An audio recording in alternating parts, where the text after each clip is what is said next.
Good morning, everyone. My name is Sonia Lamba, and I'm assistant professor in Department of Computer Science in ABES Engineering College. And today's topic of discussion is normal forms in discrete mathematics. So, in the previous lecture, we have discussed about the logical equivalence and when the two expressions are said to be logically equivalent or not. So, we have discussed that first we have to prepare the truth table, and if the corresponding truth values for P and Q are equal, then we will say that these two expressions are logical equivalent. But the same process will become very tedious if the number of variables in the expression P and Q increases, because at that time we have to prepare a truth table, and the size of the truth table become increases as the number of variables increases. So in that case, the better method is to transform these two expressions P and Q into some standard forms like P dash and Q dash, such that we can easily compare these two standard forms P dash and Q dash, and we can check whether these two expressions are logically equivalent or not. So directly by either by comparing the expressions, we can check by using the truth table method, but that method will become tedious. So better option is to transform these two expressions into some standard form, and then also we can check whether these two expressions are logically equivalent or not. So we are talking about some standard form. These standard forms are nothing but the normal forms or the canonical forms. So in general, we have two types of normal forms. First one is the disjunctive normal form, that is also known as DNF, and second one is the conjunctive normal form, that is also known as CNF. Okay. So now we will discuss the types of normal form. So we have two types of normal forms, DNF and CNF. DNF stands for disjunctive normal form. So a logical expression is said to be in DNF or in disjunctive normal form if it is the sum of elementary products. So if it is in the SOAP form, then we will say that expression is in DNF. For example, here we are doing the product of Q and R, and then we are summing it with variable proposition variable P. So this expression is in disjunctive normal form or in SOAP form. We are doing the sum of the elementary products. That's why this expression is said to be in disjunctive normal form. So and this expression is also in disjunctive normal form. So disjunctive normal form is the SOAP form, sum of elementary product form. So if the expression is in SOAP form, we will say that it is the disjunctive normal form. Next, we have the conjunctive normal form, which also known as CNF.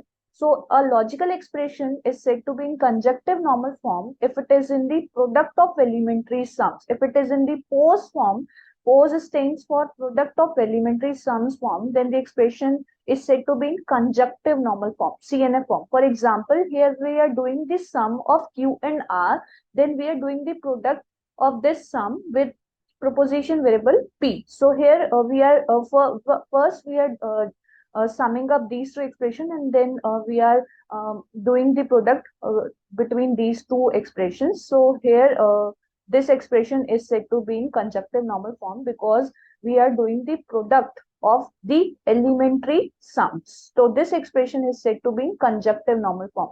So normally disjunctive normal form is the SOAP form and conjunctive normal form is the POS form, product of elementary sums. So now we have to discuss these two terms also, elementary sum and elementary product. So elementary sum is nothing but the disjunction of variable and their negation. So when we will perform the disjunction of variables and their negation, then we will say that it is the elementary sum form. For example, here we have the variable P only. Now we have the variable negation P. Now here we can see we are doing the disjunction of variable P and negation of variable Q. So when we will perform the disjunction of variable and its negation, then the expression is said to be in the elementary sum form. Next, we have the elementary product form. So in a logical expression, conjunction of variable and their negation is called the elementary product. So when we will perform the conjunction is nothing but the product operation. So when we perform the product operation between the variable and its negation, then the expression is said to be in the elementary product form. For example, here we can see P and negation Q. So we are doing the conjunction between these two variables. Variable P is the original one, and here we are taking the negation of variable Q. So this expression is the elementary product operation. This expression is said to be the elementary product expression form. So here we have discussed about the elementary sum and elementary products. Now we have already discussed about the disjunctive normal form, which is nothing but the SOAP form, sum of elementary product. DNF is also known as disjunctive normal form. So now if we have the expression, a basic expression, then and we have to convert that expression into the corresponding disjunctive normal form. So here we have some steps with the help of which we can convert the logical expression into its corresponding disjunctive normal form, or DN. So first step is to remove all the conditional and biconditional from the expression with the help of connectives and, or, and negation. Conjunction, disjunction, and negation. So first we have to remove these two logical connectives, conditional and biconditional, from the expression, and we have to convert the expression which has the connectives like and, or, and negation. So second step is to eliminate the negation before the sums and products by using the double negation or by using the De Morgan's law. Now we have to eliminate this negation before the brackets with the help of the law known as the double negation law. And third step is to apply the distributive law. Now we have to apply the distributive law until the sum of elementary product is obtained. So these are the three steps that we have to follow to convert the logical expression into its corresponding disjunctive normal form. And the same steps will be followed for converting a logical expression into its disconjunctive normal form. Only we have a change in step 3. We have to apply the distributive law until the product of elementary sum form is obtained.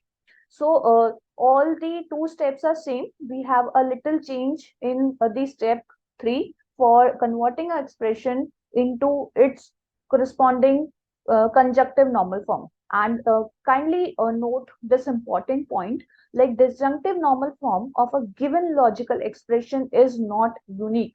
We can have the different answers for the expression. Like we have an expression and we have to convert this expression into disjunctive normal form. So different answers will be there. Some will leave the expression at one stage earlier, and some will also solve that stage also. So different answers will be there for an expression to convert it into an disjunctive or conjunctive normal form. So this note will also be followed for conjunctive normal form. Conjunctive normal form for the given expression is also not unique. So these are the steps with the help of which we can convert a logical expression into its corresponding disjunctive normal form. Now we have to discuss the minterms and maxterms. So first we will discuss about the minterms. Let's say if P and Q are the two proposition variables, then minterms of P and Q are given by P and Q, P and negation Q, negation P, conjunction Q, and negation P, conjunction negation Q. So these are the four minterms corresponding to two variables P and Q. Likewise, if we have the three variables, so total minterms possible will be 8. So here we can see for n proposition variables, there are 2 to the power n minterms. Okay, so variable and its conjunction, variable and negation of variable, and then we have to perform conjunction, will form a minterm. So all these are the four minterms corresponding to these two variables P and Q. But if the number of variables increases, if n will be there, so we can calculate the total minterms possible with these formula 2 to the power n.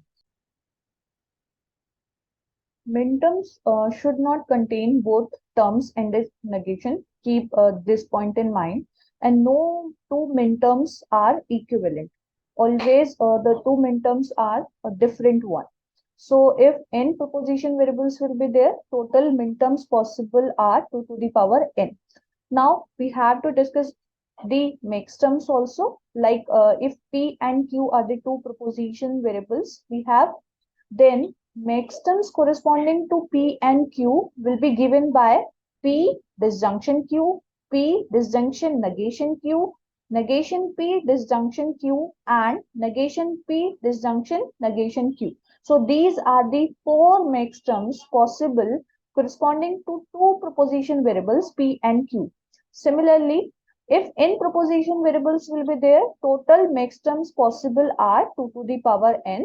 And here also maxterm should not contain both terms and its negation, and two maxterms are never be equivalent. So we have always the different maxterms possible.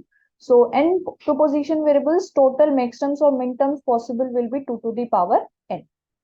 This is the important point here. Now we have to discuss PDNF and PCNF. PDNF stands for Principal Disjunctive Normal Form and PCNF stands for Principal Conjunctive Normal Form. So first we will discuss the PDNF and then we will discuss the PCNF form. So PDNF form contains disjunction of minterms only. When we have to calculate the disjunction of minterms, then we will get the principal disjunctive normal form. When we will perform the disjunction of various minterms, then the form is in principal disjunctive normal form. It is also called the sum of product of canonical forms. Here also the form is the sum of product form, but here we have to perform the disjunction with minterms only. So for calculating or for calculating the principal disjunctive normal form, there are two ways to find the PDNF or to calculate the PDNF. First one is by constructing the truth table, or by without constructing the truth table, or by using the algebra of propositions, we can also find out the principal disjunctive normal form corresponding to the logical expression. So these are the two ways to find the expression. So these are the two methods with the help of which we can calculate or find the principal disjunctive normal form for the given logical expression. Now we have to discuss the principal conjunctive normal form also. So principal conjunctive normal form contains the conjunction of maxterms. Now if we have the maxterms and we will perform the conjunction between these maxterms, then the expression is said to be in required principal conjunctive normal form.